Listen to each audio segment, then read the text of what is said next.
Welcome back to another Excel tutorial. Today I want to explore how to use the drop function. The drop function in Microsoft Excel is used to extract a specific portion of an array by removing unwanted rows and columns. It essentially allows you to filter out a certain number of rows and columns from either the beginning or the end of your dataset. The drop function belongs to the group of dynamic array functions within Excel and removes a specified number of rows or columns from an array or range. The syntax starts by drop, then you define your array, then you define the rows that you want to still have, and then you also can define the columns. And array is the array or range to modify. Row specifies the number of rows to be excluded.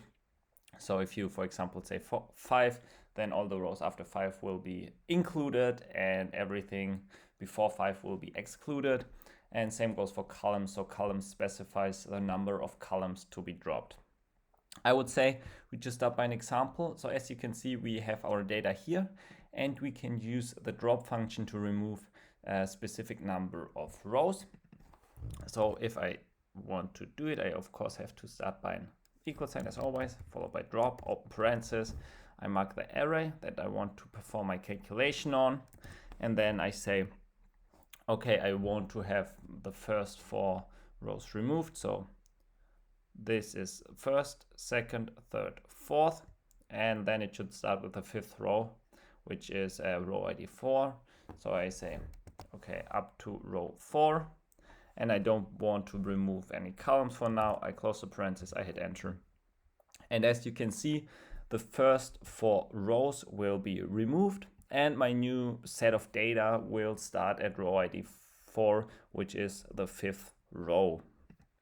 If I want to exclude, let's say, the order ID because I don't need it, I now have to count from left to right. So row ID is my first column, order ID is my second column, and I want to remove it.